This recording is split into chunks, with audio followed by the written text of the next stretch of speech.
Eu sou Mário Persona e essas são as respostas que eu dei aos que me perguntaram sobre a Bíblia. Você perguntou quem participa da primeira ressurreição. Vamos ler uma passagem então em Apocalipse 20, versículo 4.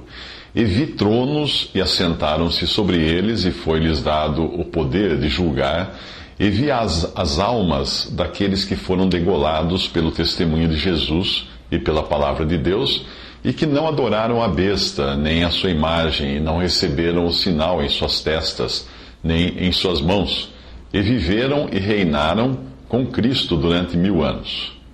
Esta é a primeira ressurreição. Eu li agora o versículo 5, né?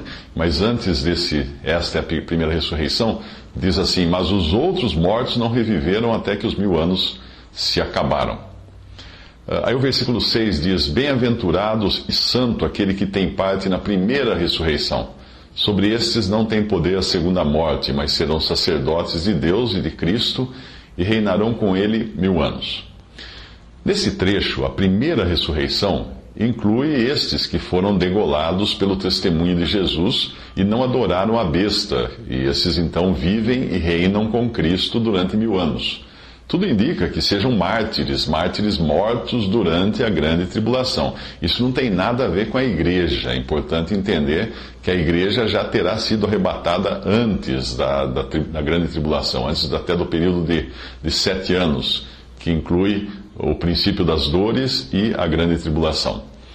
Obviamente, os outros mortos, esses que o versículo 5 diz que os outros mortos não reviveram até que os 1000 anos se acabaram, esses outros mortos são os que morreram na incredulidade.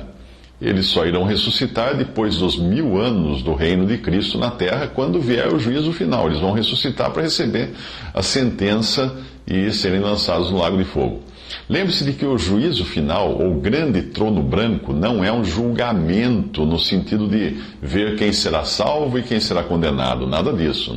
Ali não é mais uma coisa para ser resolvida. Ali é para lavrar a sentença. É a lavratura da sentença, porque quem aparecer ali, diante de Cristo, no grande trono branco, já está condenado de antemão. Ali é o momento da condenação dos perdidos.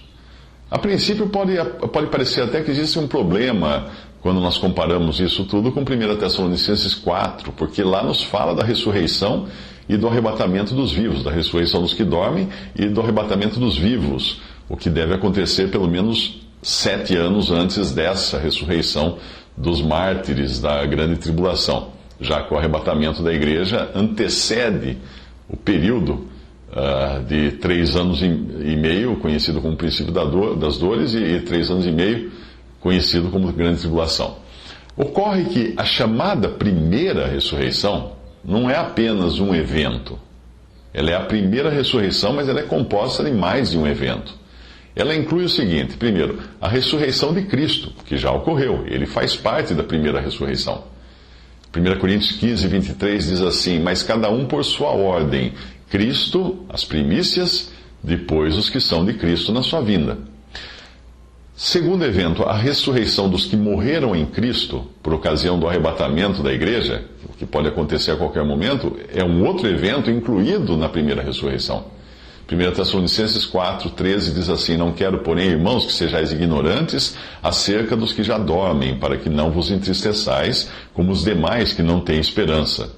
E também no versículo 14 diz: porque se cremos que Jesus morreu e ressuscitou, assim também aos que em Jesus dormem, Deus os tornará a trazer com ele. Dizemos-vos, pois, isto pela palavra do Senhor, que nós, os que ficarmos vivos para a vinda do Senhor, não precederemos os que dormem. Porque o mesmo Senhor descerá do céu com alarido e com voz de arcanjo e com a trombeta de Deus, e os que morreram em Cristo ressuscitarão primeiro.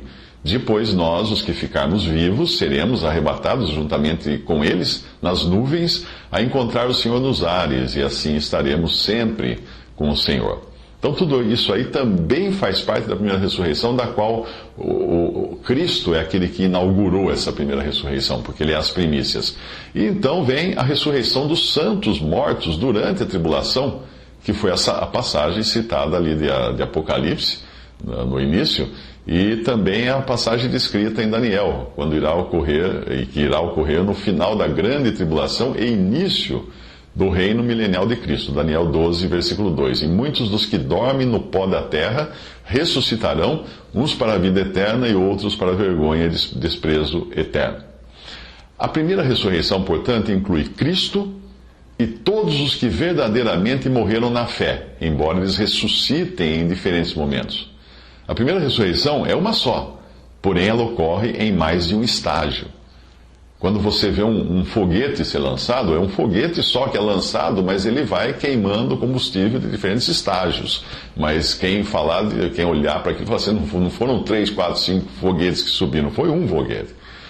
Os que não fizeram parte da primeira ressurreição, que completa esses estágios antes de iniciar o reino milenial de Cristo, esses ficarão para outra ressurreição depois do milênio, que é a volta à vida dos mortos que morreram nos seus pecados para receberem sua sentença. Fica mais fácil nós entendermos isso se nós pensarmos simplesmente que a primeira ressurreição inclui Cristo e os salvos por Ele, e a segunda ressurreição inclui os perdidos. Por isso Daniel fala das duas. Porém, ali onde ele fala, ele não menciona que elas estão separadas por 1000 anos de distância uma da outra. Daniel 12, 2 diz que muitos dos que dormem no pó da terra ressuscitarão, uns para a vida eterna e outros para a vergonha e desprezo eterno. Eu traduzi um comentário de William MacDonald, que ele escreve de uma forma muito simples, muito fácil de entender, e isso talvez possa ajudar. Ele diz o seguinte: a primeira parte do versículo 5 deve ser entendida como um parêntese. Os outros mortos, a expressão outros mortos, refere-se aos incrédulos de todas as eras, que serão ressuscitados no final do milênio para estarem diante do julgamento do grande trono branco. A frase, esta é a primeira ressurreição, refere-se ao versículo 4. A primeira ressurreição não é um evento único, ela descreve a ressurreição dos justos em diferentes períodos e inclui a ressurreição de Cristo, conforme 1 Coríntios 15, 23, a ressurreição dos que são de Cristo quando ele arrebatar a igreja, 1 Tessalonicenses 4, de 13 a 18, a ressurreição das duas testemunhas cujos corpos ficarão nas ruas, em Apocalipse 11, 11, e a ressurreição dos santos mortos na grande tribulação, os quais são descritos aqui nesta passagem. Em outras palavras, a primeira ressurreição inclui a ressurreição de Cristo e de todos os verdadeiros crentes, apesar de eles ressuscitarem em momentos diferentes, em épocas diferentes. A primeira ressurreição ocorre em vários estágios. Os que participarem da primeira ressurreição não serão incluídos na segunda morte, quando todos os incrédulos serão lançados no lago de fogo, conforme Apocalipse 20, 14. Portanto, até aí, esse trecho é o comentário de William MacDonald.